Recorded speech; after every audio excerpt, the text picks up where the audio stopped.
So the first weekend of NBA playoff basketball just ended, and every single matchup has played a game. And I don't necessarily want to overreact to every single game, but I just want to give my thoughts on every series after effectively seeing the first game. And let's just get it started with the Celtics versus Heat. My Celtics played yesterday. You know, I was very worried about the Celtics being rusty going into the series because of the fact that, honestly, we've been lollygagging the last month of the regular season, but it does seem like it was definitely worth it. The Celtics went out there and looked fresh. I believe the only player injured going into the game was Luke Cornett, which I'll respect to Luke Cornett, and not to say that he's not important, but let's keep it a bean, let's keep it a stack. As long as it's not one of the core six, I think we're good. A lot of y'all were joking in the comment section a couple days ago talking about how, man, BSOLZ, you are so happy that Jimmy Butler got injured. On God, I'm not, because I'm seeing it right in front of my eyes. Like, even if/when we do beat the Miami Heat, it's not going to be as satisfying as if Jimmy Butler was there, you know what I'm saying? Heat fans already got an excuse, but if they somehow beat us, now it's, oh my God, the Celtics couldn't beat the Heat without Jimmy Butler. So, I don't know. Nevertheless, the Celtics honestly still could have played better. Celtics came out the game swinging, but the offense became really stagnant as we leaned into the three ball like crazy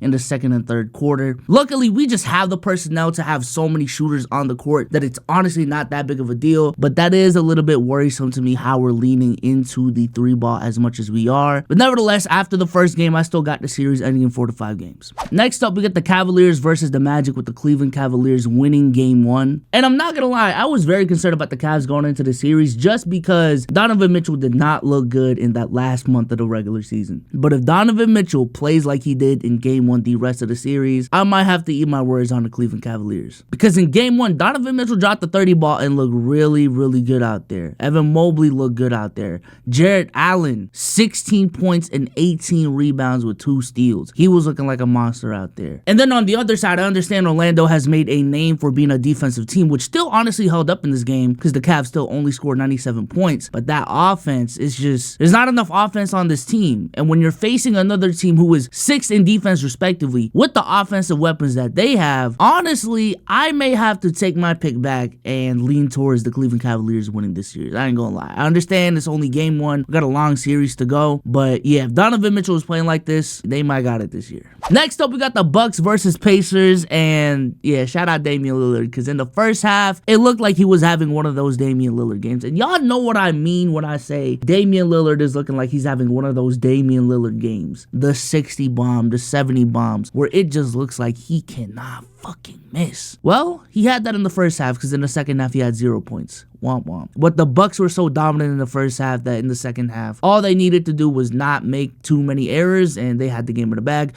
which they did end up winning. I'm not gonna lie, I told y'all, a lot of people told me that going into the series without Giannis Antetokounmpo, that the Indiana Pacers were honestly going to mollywop the Milwaukee Bucks because of how competitive the regular season games were. And then with the Bucks not having Giannis, you know, it's about to be wraps for the Milwaukee Bucks. Now, do the Pacers have a chance to still come back and win the series? Absolutely. It is game 1. But this idea that the Milwaukee Bucks just did not have enough firepower, they did not have enough talent, and the coaching mismatch was just going to be so big that the Pacers were going to walk over the Bucks, I personally did not ever believe that. And while Giannis is out for the Milwaukee Bucks, I really do think we're going to see a lot of vintage Damian Lillard this series. Damian Lillard is going to have the ball in his hands a lot in this series. It's going to be a comfortable environment for Damian Lillard, to be honest with you, to just know that, yo, he is the number 1. All the attention is on him. And all the reads he's been making the last decade is just going to come naturally to him, because this is how he's been playing with the Portland Trail Blazers for so fucking long. So yeah, I had the Bucks winning this series going into the series, and that is still the case to me. I don't know how many games I had them, but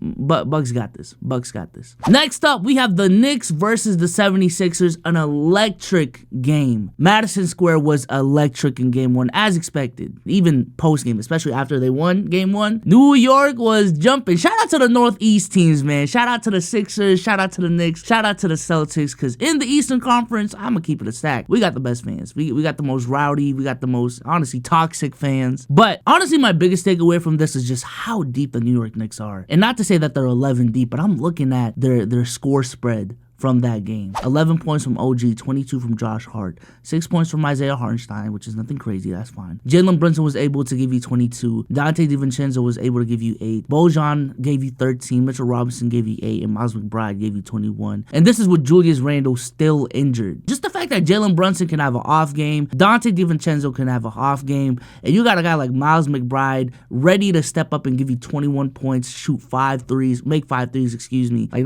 that's big time. A guy like Josh Hart stepping up, being able to give you 22 and 13. Like that's big time right there. And I think in the first round, that depth that the New York Knicks have is definitely going to show itself. I'm definitely expecting this to be one of the worst games of the series from Jalen Brunson. I do think he can only get better from here. But on the other side of things, I am very concerned for Joel Embiid. Not because of how he played, but just how he looked out there. I understand he's been cleared to play. It's all of that, but yo, his knee looks swollen as shit. And is all of this even worth it for a series where it seems like even with Joel Embiid out there, there's still a chance, like a really good chance, just because of how good the other team is, that y'all are gonna lose? Not even from a team perspective, but from a personal human perspective, Joel Embiid is a banged up human being. Joel Embiid is playing through pain, and I understand as fans, we just kind of see from the outside looking in that injuries are just a part of the game. But have y'all ever injured something and just tried to walk on it, let alone play professional sports? I think it's a dangerous game that the 76ers are playing. Joel Embiid is getting to that AD territory where it seems like every single game there's a scare to him. And I'm worried. I am worried for the Philadelphia 76ers and what they are doing to Joel Embiid. Going over to the Western Conference, I'm not going to lie. I'm going to keep it a stack. I am not about to lie to y'all. These Western Conference games have been beating my ass from a time zone perspective, all right? A lot of these games start at 10 p.m. and then they end at 1 in the morning, and I'm not gonna lie, my sleeping schedule right now, I'm knocked by like 10:30, 10:45. That sounds like some unk behavior, but listen, it's been nice being able to wake up at 8 a.m. with full energy, though. It has been nice. But I've been able to catch a majority of these games still. It's just, listen, I gotta take my nap in the second quarter, you know what I'm saying? But the Pelicans versus the Thunder played last night, and for what I've seen, I just want to give a round of applause to the New Orleans Pelicans, because for a team without Zion Williamson, they have consistently shown over the last couple of years, to be honest with you, that they are still a competitive team without their best player consistently. And I think going up against the #1 seed in that environment, OKC was jumping last night. I did see that. For them to only lose by 2 points and for that game to go down to the wire the way that it did, I do think it does show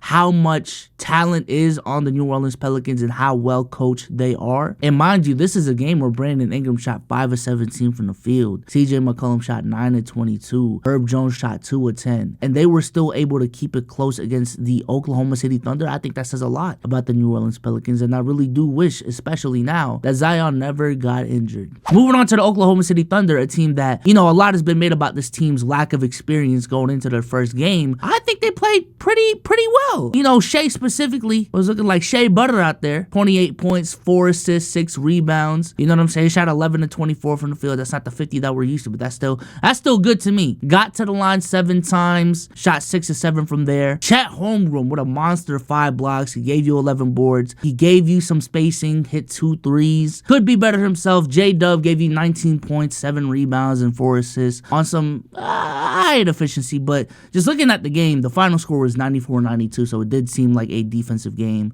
from what I've seen, which is nice. It's been hella refreshing going into these playoff games that, you know, defense matters more. The games are more physical, and I like that. I really do. But yeah, I still got the Thunder winning this series, but I do think these games are going to be way closer than a lot of people believe. But yeah, I do still have the Thunder winning the series, but I will say I will give the Pelicans credit in this regard. I think the games are going to be way more closer than a lot of people expect them to be. This team is better than what a lot of people think, even without Zion Williamson. Next up, we got the Clippers versus the Mavs, and womp.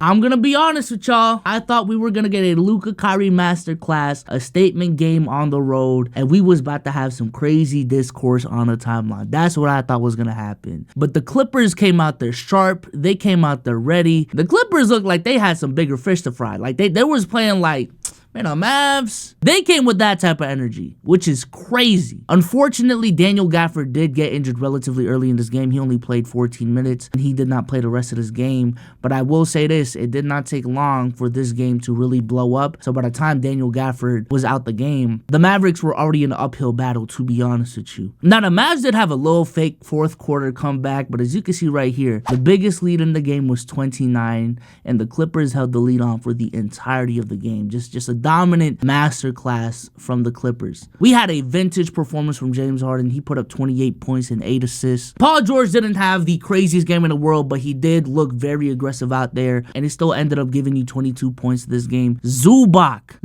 Big Zoo Alcindor, as some of y'all want to call him now. 20 points and 15 rebounds on 10 of 17 shooting. He was definitely big for the LA Clippers. And Russell Westbrook giving you 13 points off the bench really has become one of the best bench players in the league. A spark plug for the LA Clippers, and he just changes the pace of the game when he is on the court. Shout out to Russell Westbrook. Over on the Mavs side of things, what I did see from them is concerning, because this was my biggest concern going into the series. I think Kai is going to be Kai, and in this game he had 31, 7, and 4 on good efficiency. Kai is going to be Kai. Luka didn't have his most efficient game, but I always trust Luka to be an elite enough offensive player and a playmaker to create open shots for his teammates. What I did not see this game, though, is the other pieces doing their part. And I think for a team that relies on three-point shooting as much as they do, for PJ Washington to go 2 of 7 from the field, for Tim Hardaway Jr. to barely take shots, to be honest with you, for a Maxi Kleber to go 0 of 3 from 3, for Derrick Jones Jr. to go 0 of 4, for Derek Lively to go 1 of 3, Dante Exum go 1 of 4. The Dallas Mavericks definitely need their role players to step up. They have stepped up over this last month of the season, and they need to continue it going into the playoffs, because Kyrie and Luka